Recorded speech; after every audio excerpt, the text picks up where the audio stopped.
Thank you for clicking on the video. Welcome back to the channel. This is another review for Love and Marriage Huntsville, Season 4, Episode 11. I was outside. I started out outside doing this, y'all. No. It's hot. It's hot. And so, no. Yeah, so, no, we're not doing that. We're not finna play outside. It's hot. But anyway, Tiffany and Lewis take her parents outside. And they go out there, you know, her mom is on board when she finds out the news because, like I said, she didn't know who her father was. And she wanted to know when she got about 33, she said, in her 30s. This lady says she was born in 87. I need to see a birth certificate. I need to see a birth certificate because I just not buying it. I am just not buying it, Tiffany. Anyway, her dad, on the other hand, he was kind of nervous, you know, about it because even when she found out that she was adopted, he didn't want her to, you know, leave them, which is probably a fear for most adoptive parents. They don't want the child to grow up and it's just like, well, I want to go see where I really came from. And, you know, then they find out and fall in love with the bio mom and the bio dad. And it's like, sorry. And it's like, no, I don't think that would happen. But that is a fear for adoptive parents. And the adoptive family is it's that I don't want you to leave us. Like, don't throw us away because, you know, you found your biological family. Because we've been the family that you know, the only family you know for some odd years. So I understand Dad's reservations, but of course he's on board. And so they're happy that she's going to go do Marcel and Tisha. They go to meet Miss Wanda. They're in her hometown, Besma, Alabama. I think that's how you pronounce it. Besma. Don't correct me in the comments.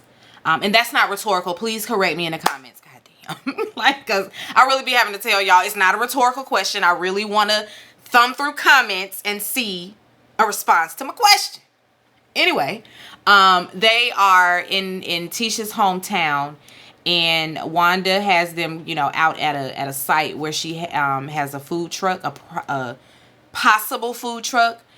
She wants to buy it. She feels like it's the perfect food truck. They go on side. It is a wreck. It's a mess. It's dirty, of course. It's dilapidated. It look like ain't nobody driven it or been in that truck in years. She said it's been sitting there a year, but I'm like, I feel like it's been sitting longer than a year. But anyway, she has her contractor there. Marcel felt like he needed to show us he was bilingual, giving us a little Espanol, and I mean very little. It was giving gracias. You know when people try to pretend like they know Spanish and it's just the way you pronounce the words. No, no, it proves that no, you're not bilingual. But anyway. When they chase, you know, he takes a look at everything. He don't see it's either he don't see an engine or the engine don't work. But anyway, there's a discrepancy there as it relates to the engine and if the truck will even start. And so he get back on there like, does it start? You know, Wanda's on board. She just want the money. Are you gonna cut the check? Marceau is still on the fence about it. He's still pretending as if he's not going to do it. Whereas Tisha's like, we giving her the money. I don't know what you trying to do this roundabout, you know how he like to do, but we giving her the money. He tells her if the truck will start, I'll definitely give you the money. And of course, you know, it's not gonna start.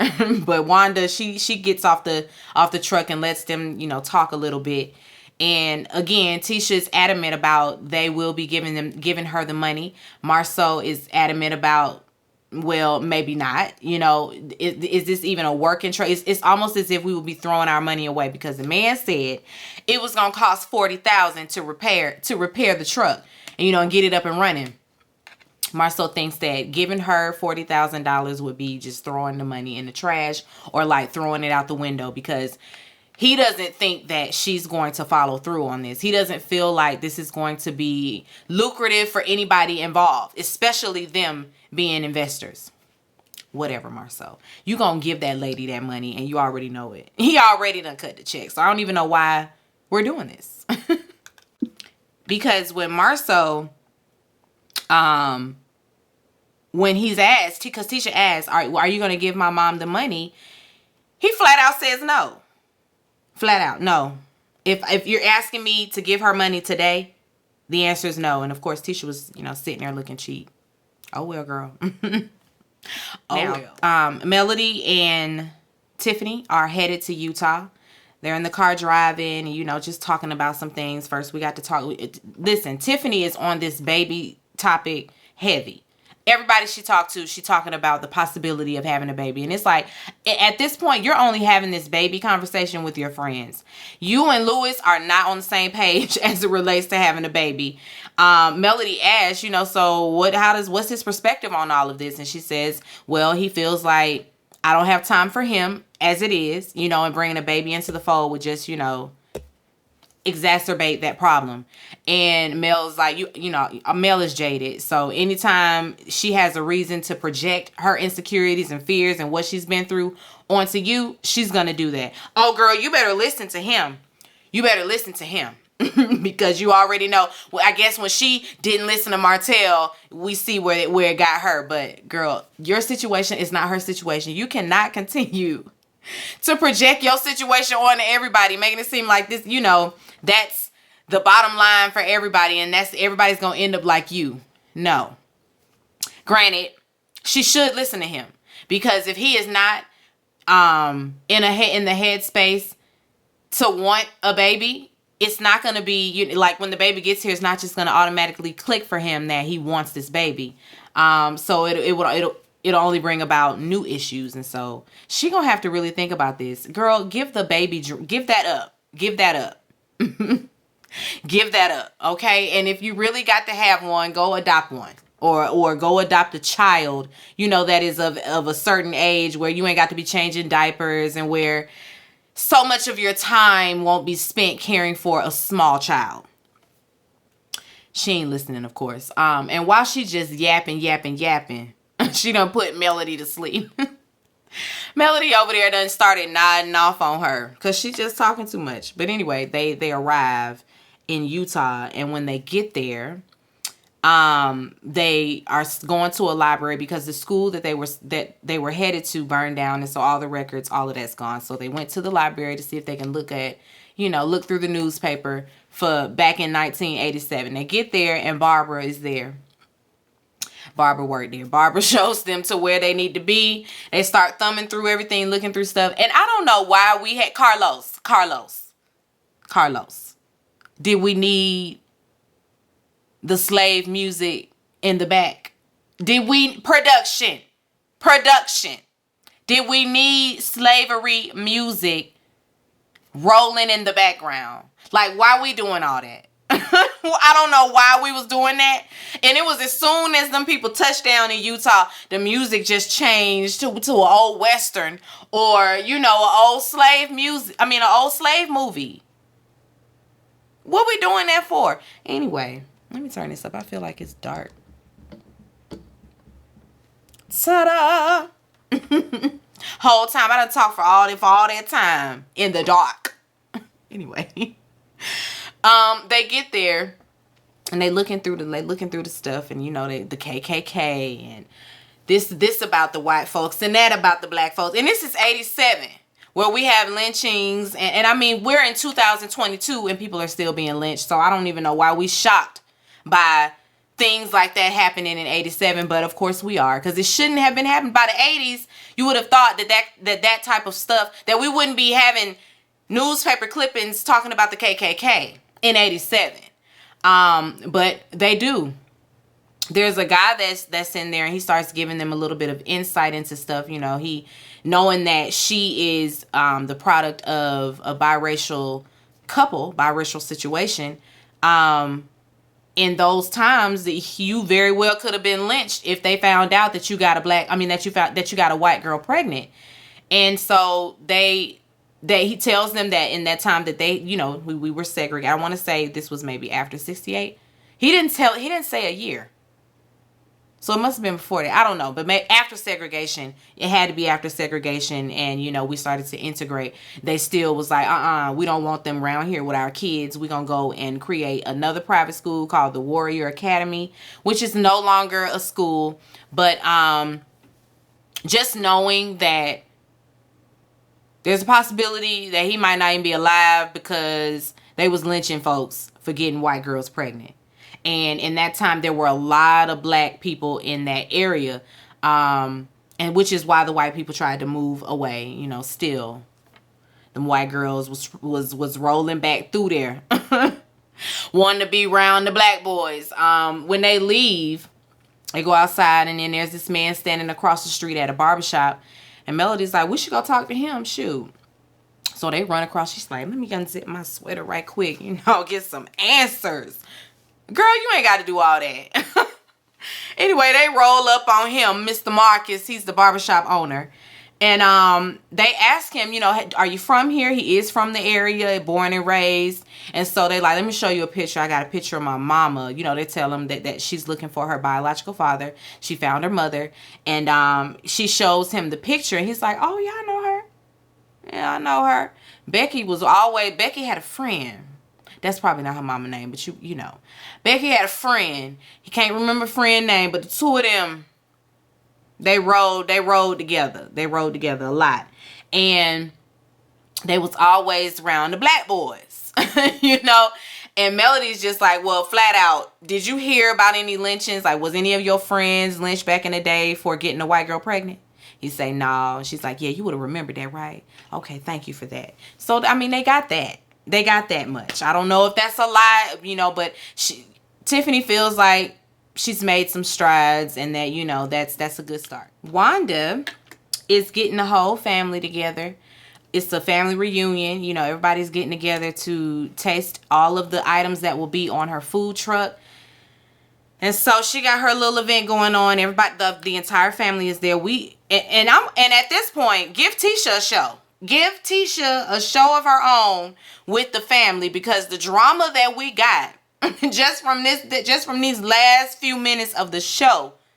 Listen, I feel like we can get a season of that. We can get a season of that because her brother, and her brother. Listen, okay, let me take it back. So at the soiree, at the function, Cousin Tiffany is talking to Tisha's brother T-Man. And he introduces his girlfriend to Cousin Tiffany. And then says to her, oh, and by the way, we having a baby. And so girlfriend looking like, I said I wasn't ready to talk about that. Why would you do? I wasn't ready to talk about that. And so they go outside and have a small, little spat about that. Not really a spat, but she was just like, why would you? I told you I wasn't ready to talk about it and you just done ran your mouth. He talking about, well, they was going to find out eventually. Listen, he just so excited.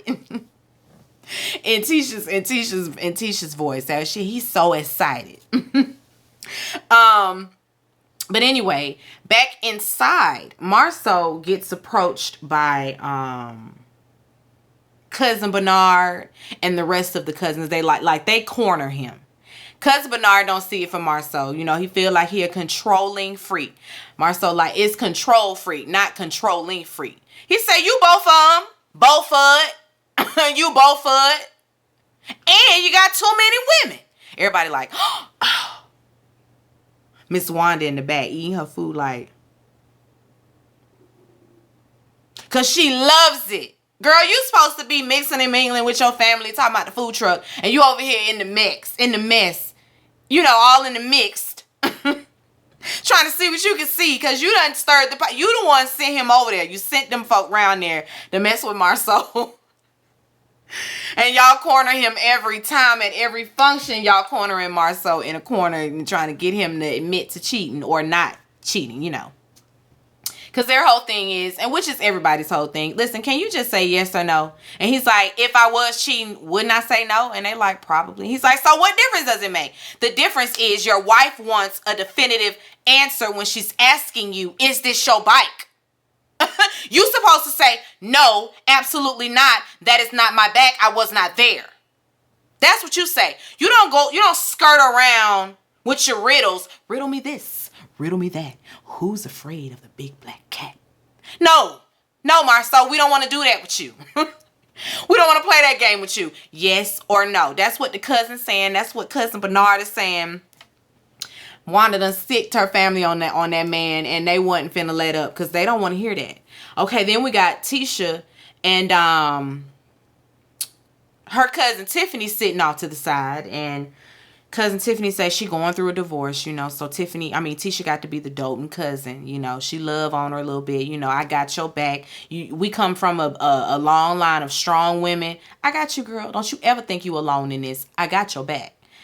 Back over there with in the corner with Marceau, where he being cornered.